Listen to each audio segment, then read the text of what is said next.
जाऊन त्यांच्या संघर्षात विजय करू शकतो आणि हे संघर्ष माझ्या वडिलांच्या संघर्षामुळे पूर्ण झाले हे मी अभिमानाने सांगू शकतो।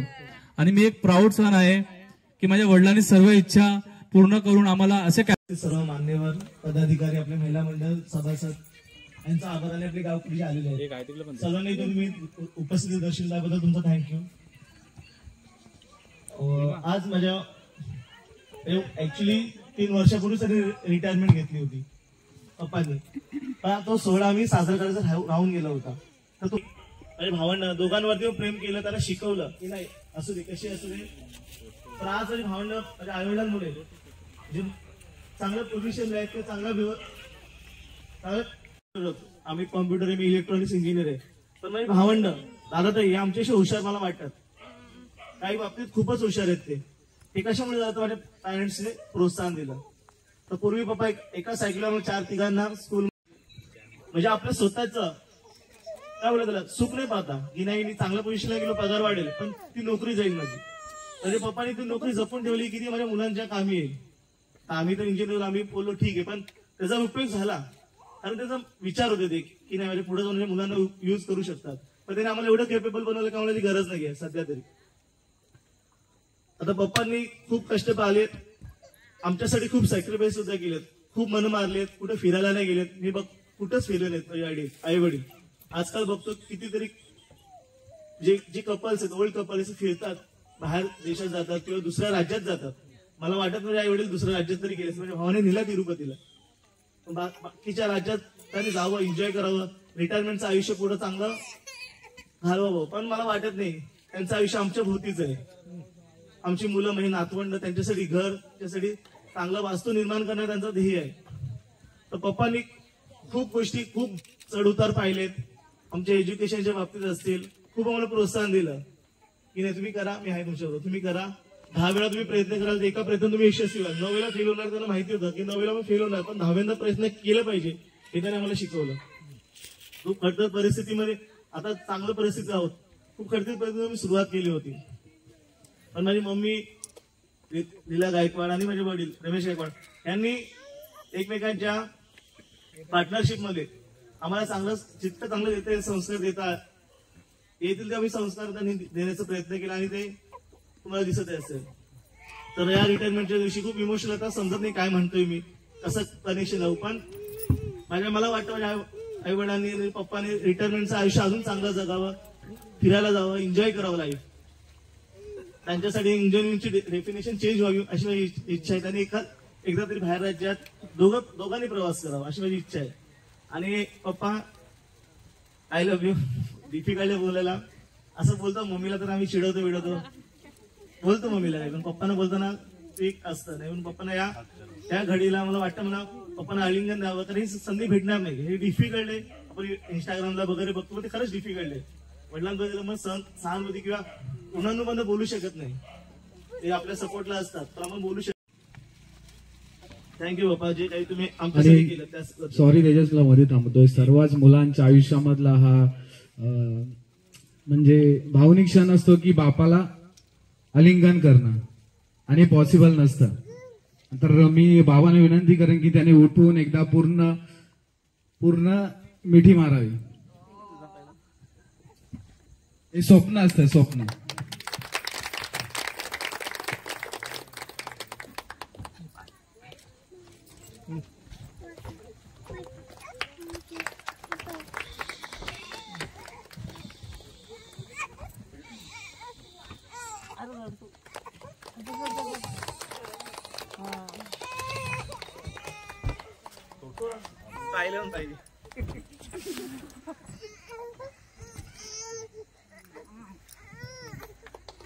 सोनाली आता इथं नाहीये काही कारणास्तव, पण तिला आम्ही खूप मिस करत आहोत आणि नक्की ती त्या मुवमेंटला मिस करेल।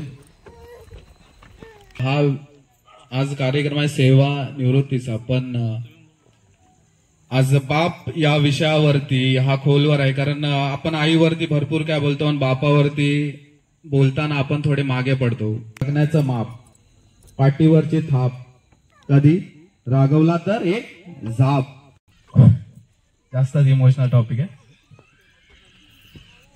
तर आज जे बाबांनी गेले 38 वर्ष घालवली, त्या 38 वर्षाचं जे काम आहे ते मापता तर येणार नाही, पण त्याची काही झलक ही आपण आपल्या समोर बघू शकतो की 38 वर्षामध्ये त्यांनी काय केलं आणि त्याच्यानंतर 38 वर्षामध्ये काय केलं. तर ही जी समोर दिसत आहेत ना, ही समोर जी आहेत ही 38 वर्षामध्ये त्यांनी या सर्वांना बनवले. जसं दुपारी मी भाषण करायला म्हणजे काहीतरी बोलायला आलो, भाषण नाही बोलणार, पण मी सचिन दादाचं ते ऐकलं हे बघण्यासाठी तुम्ही फक्त या 2 गोष्टी बघा, एक समोर आहे आणि इकडे एक मागे आहे. तर मी हेच बोलेन आणि सर्वांना सभेने जय भीम. आज मी जी 38 वर्ष भिवंडी महापालिकेत जी नोकरी केलेली आहे त्यामध्ये सर्वात जास्त श्रेय गायकवाड हिने सर्वात मला आतापर्यंत या घरामध्ये सुद्धा इतर खर्चामध्ये सुद्धा कधी कमी पडून दिली नाही. तसेच सर्वांनीच असं नवऱ्याला आपल्या या पतीला साथ द्यावी एवढंच बोलून माझे 2 शब्द संपवतो. जय भीम. सर्वांना महाराष्ट्राचे आराध्य दैवत छत्रपती शिवाजी महाराज, विश्वरत्न भारतरत्न डॉक्टर बाबासाहेब आंबेडकर या संपूर्ण महापुरुषांना माझा तिवार वंदन. माझे मोठे बंधू रमेश गायकवाड यांनी खरोखर भिवंडीमध्ये खूप कष्ट केले, आपल्या मुलांना पालन पोषण करून. तसेच मी पण जेव्हा सर्व्हिसला लागलो महानगरपालिकेमध्ये तेव्हा मला पण भरपूर की सांगितलं की आपलं काम करणे, कुणाचे वादविवाद न घालता आपलं व्यवस्थित कामधंदा करून आपल्या घरी जाणे, आपला संसार बाळगणे, हे माझ्या मोठ्या भावाने हे सल्ला देऊन मार्गदर्शन केले. तर खरोखर दादा खूप तुझा आभार आहे की तू आज कुटुंब पूर्ण मोठा हे केलेलं आहेस. आणि एवढं बोलून माझे 2 शब्द पूर्ण करतो. जय भीम.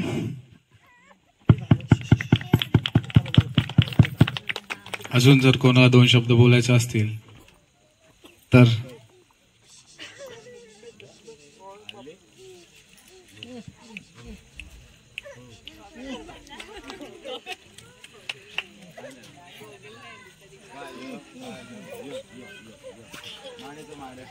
जी व्यवस्था केली आहे त्याची सुरुवात करणार आहोत आपण.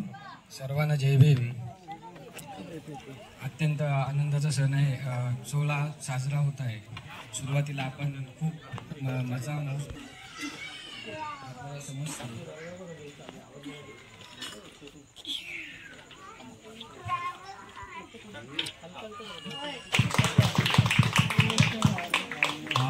शांतता सांगून गेली की काय बोलायचं होतं.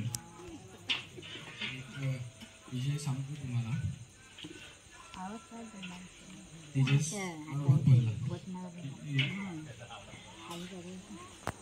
अपंग म्हणून पालन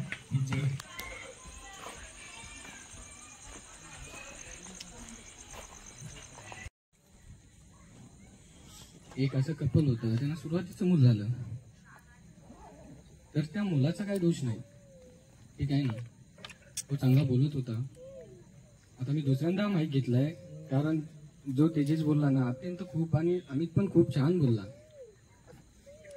तर त्या मुलाने जन्म घेतला. मुलाचा एक हात आहे ना, एक हाताला ते बोट बोलतात ना मोठी मोठी असतात आणि एक कान त्याचं एकदम छोटं होतं. आईचा दोष नव्हता. बापाने ते मूल पाहिलं.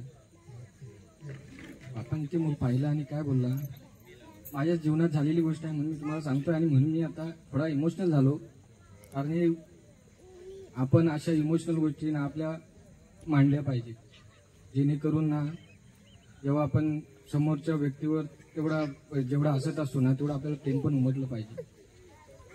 तर त्यांनी काय केलं, थोड्या दिवसांनी ना त्याला ते बाळ नकोसं वाटलं. तर त्यांनी ते बाळ त्याचं आयुष्य संपवायचं ठरवलं. डॉक्टरांना सांग अशी काही हे होती, पण देवाच्या कृपेने त्यांनी तसं केलं नाही. सांगायचा मुद्दा हाच आहे की त्या बाबांनी ना त्यांनी खूप मुलांसाठी मेहनत घेतलेली आहे आणि या माझ्या ताईसाठी आणि दादासाठी खूप काही करून ठेवलेलं आहे. त्यांनी त्यांच्या आयुष्यात पण खूप कठीण परिस्थिती आल्या असतील, त्यांनी त्या त्यातून त्यांनी अनुभव घेतला. आज आपण बोलतो एखाद्या गडाला तटबंदी, ही तटबंदी आज त्यांच्यामुळे त्यांच्या कुटुंबाला आहे. ती एखाद्या गडावर जर सैन्य येत असेल तर त्या पूर्वीचे राजे तटबंदी करत होते. तर हा तटबंदीचा मार्ग हा त्यांनी त्यांच्या कुटुंबासाठी खूप मजबूत बांधलेला आहे. समजलं. तर यासाठी आहे ना, म्हणजे मी आता थोडासा इमोशनल आहे. मला हेच बोलायचं होतं की आपण आहे ना आपल्या कुटुंबाचं आपण कशी तटबंदी बनवू शकतो यासाठी आपण प्रयत्न केले पाहिजे. आपला माइंडसेट, मी दुपारी पण बोललो, आपला माइंडसेट कुठे कोणत्या गोष्टीसाठी केला पाहिजे, चांगल्या गोष्टीसाठी केला पाहिजे की वाईट गोष्टीसाठी केला पाहिजे. जर तुम्ही दुसऱ्याचं वाईट बघत असाल तर नक्की तुमचं माइंडसेट त्याच गोष्टीसाठी आहे. जर तुम्ही तुमच्या कुटुंबासाठी आजूबाजूवाल्यांसाठी तुमचं माइंडसेट चांगलं आहे तर नक्कीच तुम्हाला बरकत आहे. नक्कीच तुम्ही तुमच्या कुठल्याही परिस्थितीतून वर येऊ शकता. ह्या आपल्या माइंडमध्ये असलं पाहिजे. ठीक आहे. मी बाबांना सेवानिवृत्तीबद्दल त्यांना शुभेच्छा देतो आणि असंच त्यांनी आनंदात आणि त्यांच्या कुटुंबांनाही शुभेच्छा देतो.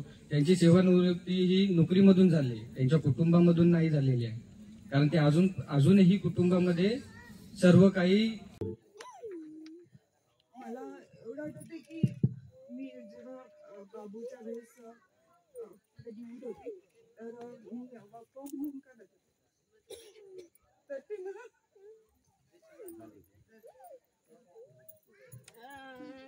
टेबलवर नाश्ता आणून दे.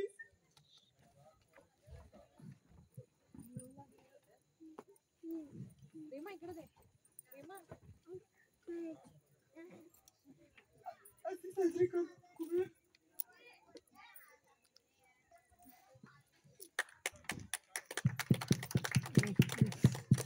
मी कधी विचारही केला नव्हता की मला थोडी चांगली साजरी.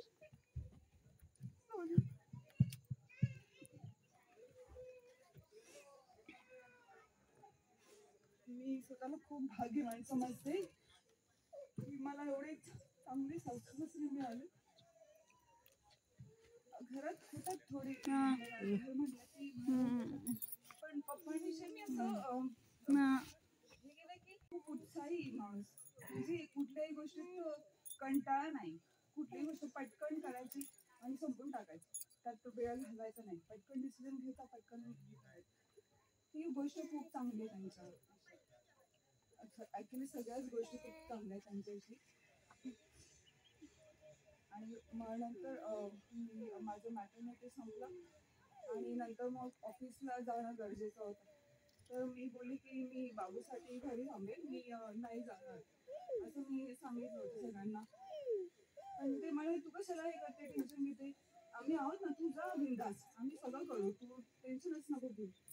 त्यांच्या भरोश्यावर आज मी जाऊ शकते. मला काहीच टेन्शन नसतं. पप्पा असते की मला पप्पा मम्मी काहीच टेन्शन नाही. मी कधी त्यांना विचारत पण नाही काहीच नाही, कारण मला खूप विश्वास आहे की ते करणारच. जसं त्यांचं मुलाला ते जपणार तसे त्यांच्या नातवाला पण ते खूप जास्त जपतात, आमच्यापेक्षा जास्त जपतात.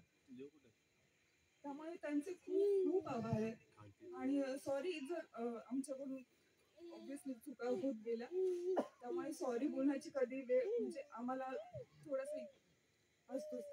त्यामुळे कधी बोलता नाही आलं, पण सॉरी मम्मी पप्पा, आमच्याकडून काही चूक झालं असेल तर माफ कर. आणि तुमच्या पुढील आयुष्यासाठी खूप खूप शुभेच्छा. तुमचे पुढील आयुष्य खूप चांगलं जावं आणि आरोग्यदायी जावं एवढीच इच्छा. धन्यवाद.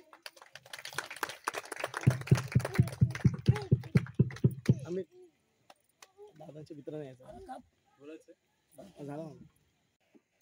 ते जादूगार ज्यांनी इथे मॅजिक शोचं प्रदर्शन केलं.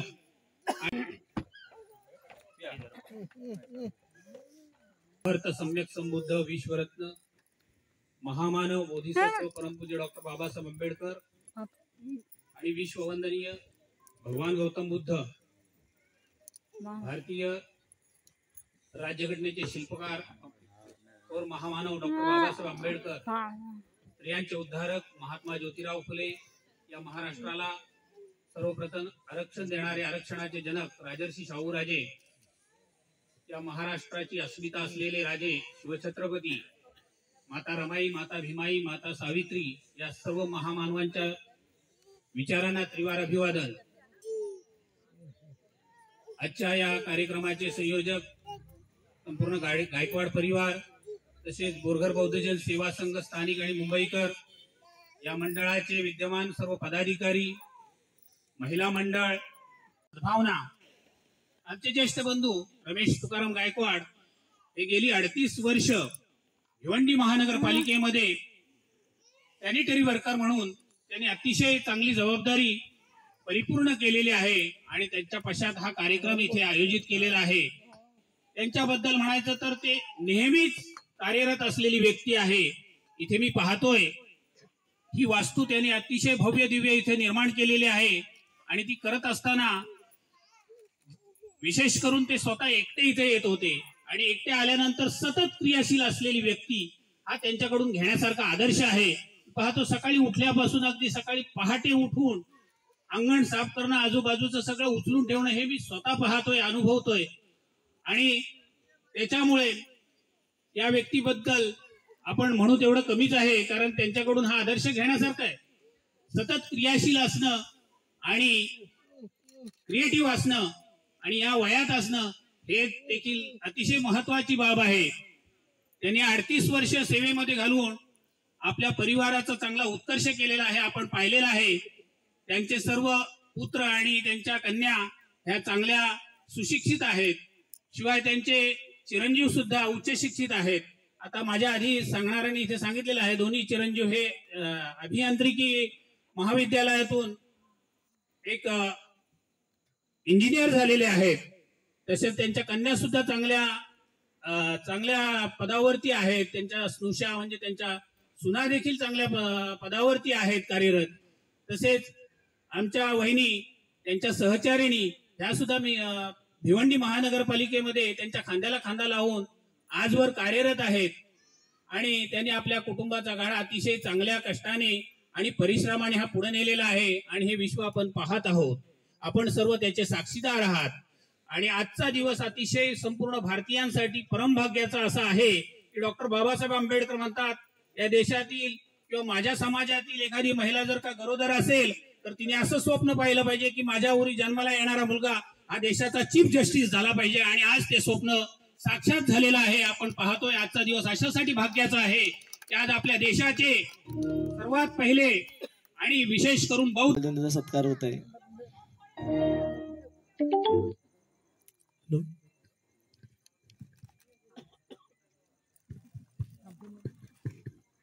Clap clap. आणि गिफ्ट आले ते ओपन करत आहेत.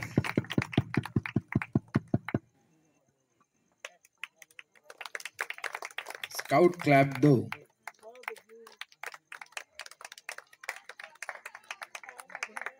ओपन करायला सांगतात.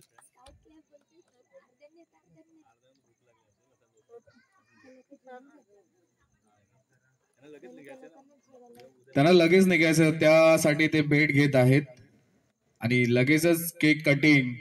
जी मुलं इथं नजर लावून बघतायत त्या केक कडे, अरे कधी खायला भेटेल? भेटेल भेटेल, घाबरू नका, भेटेल. झोपू नको, केक खाऊनच झोप. ठीक आहे. आराध्या कुठे चालली? आराध्या कुठे?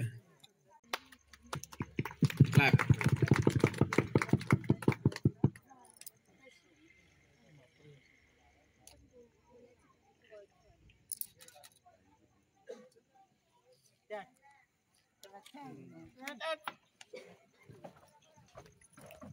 धन्यवाद धन्यवाद धन्यवाद. सर्वांना विनंती आहे की केक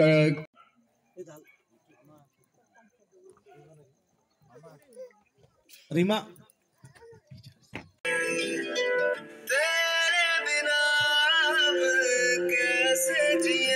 सजनी रे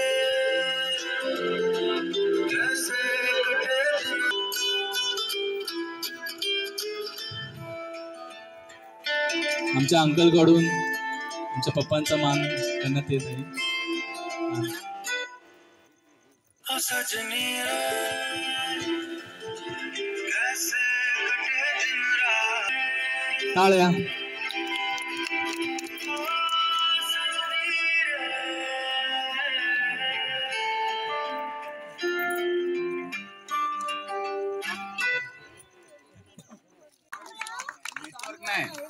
अरे चालू होतं.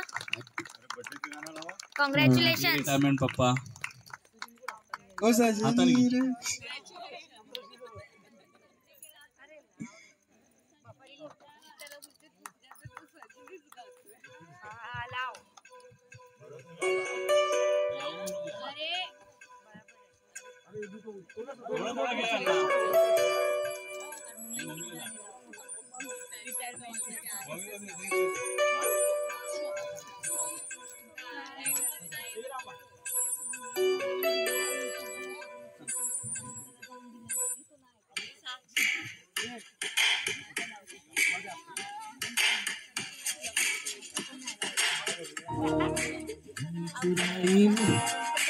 इसने सनम तूने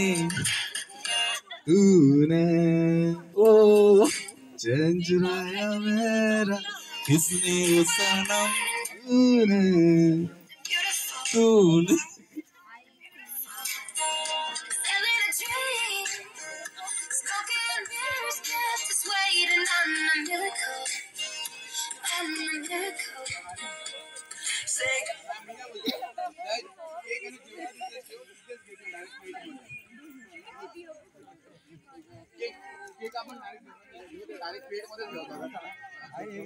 केक तुम्हाला तिकडेच बुफे काउंटर वरती भेटेल, कारण एवढ्या ना मोठमोठ्या देत आहेत बघा. भूक लागले सर्वांना.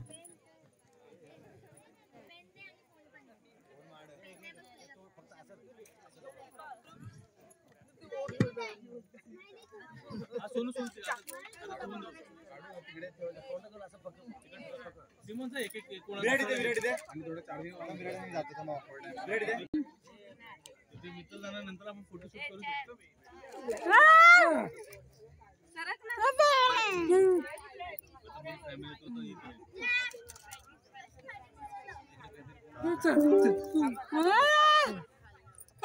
अरे ना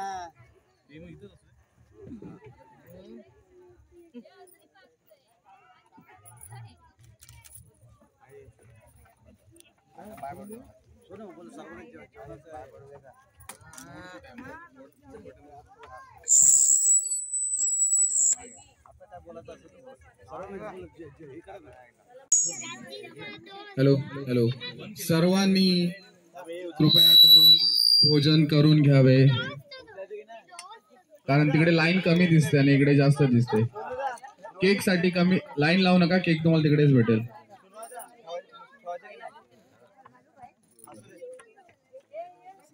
थोड्या नंतर या तुला आवाज दिला तर कैसे मिले तेरा साथ, तेरी सतावे रे.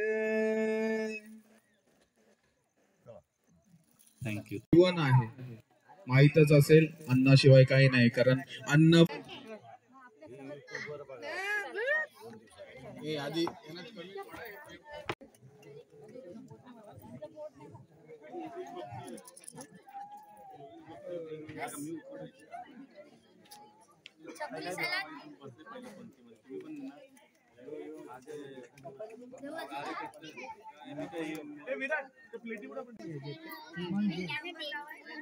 दोघींना एकत्र देऊ का? त्यासाठी लाईन येते बाबा. काय देऊ? पीस देऊ? काय म्हणते? काय नको? हे दोघींमध्ये एक काम आम्ही लहान मुलं दोघांमध्ये एक देऊ.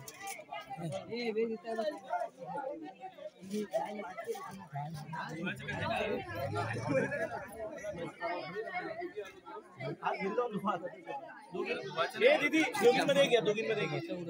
देऊ ना दोघी खाल्ला. पण इथूनच घ्या. तिकडे पुढे केकच्या लाईन मध्ये पुढे केक आहे.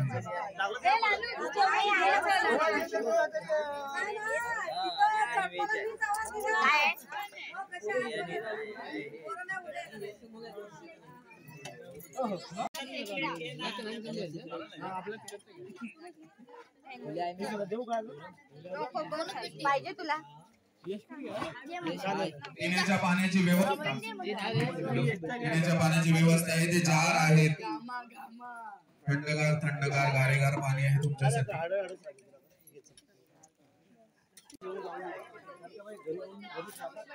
सर्वांना कलकलीची विनंती की जी प्लेट आहे ती इथेच ठेवावी धुण्यासाठी. आपल्या घरी जाऊन धुवून घेऊन येण्याची कृपा नका करू.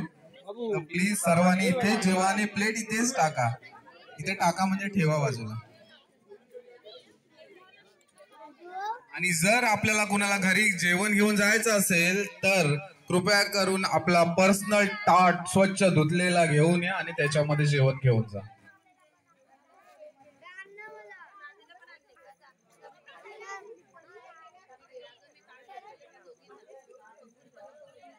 समजलं नसेल तर पुन्हा एकदा मी सांगतो, कारण मला माईक हातामध्ये भेटल्याच्या नंतर माझं तोंड शांत नसतं, तर पुन्हा सांगतो की जी प्लेट आहे ती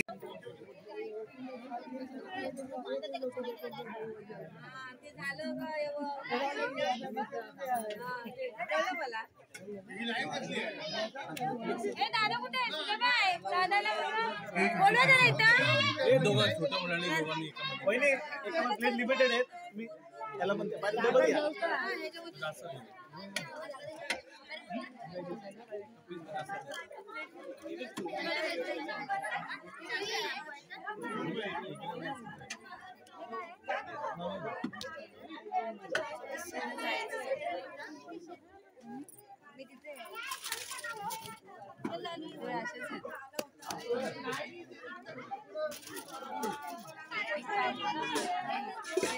तुला काय पाहिजे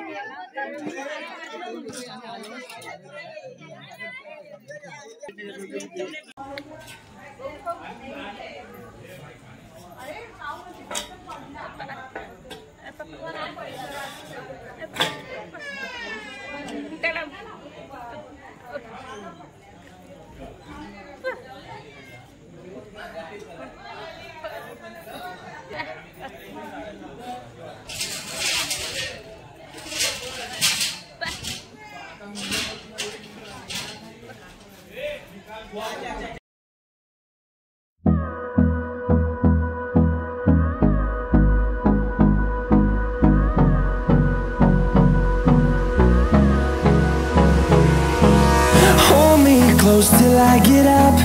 Time is barely on our side. I don't wanna waste what's left.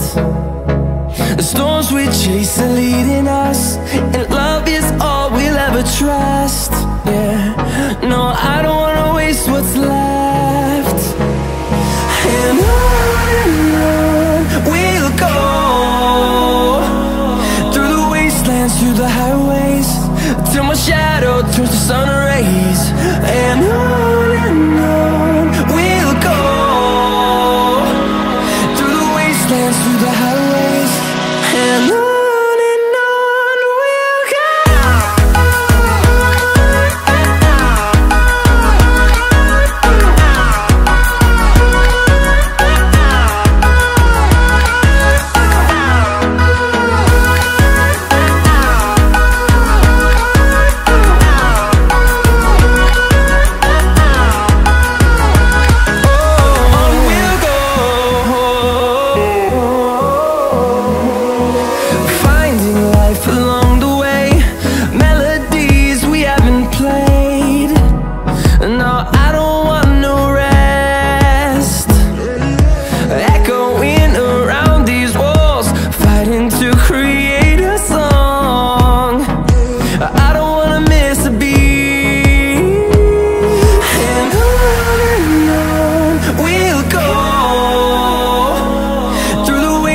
Through the highways, till my shadow turns to sun rays.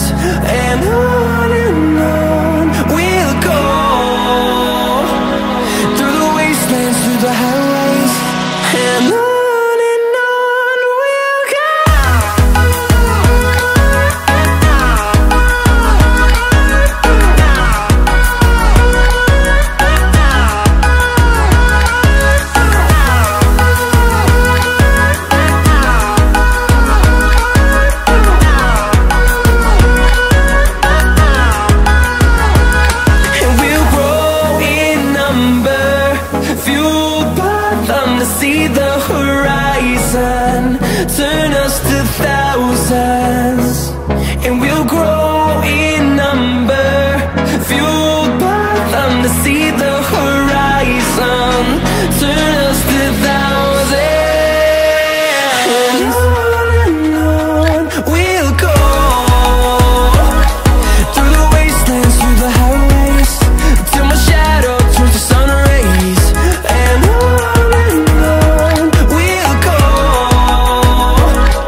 Thank you.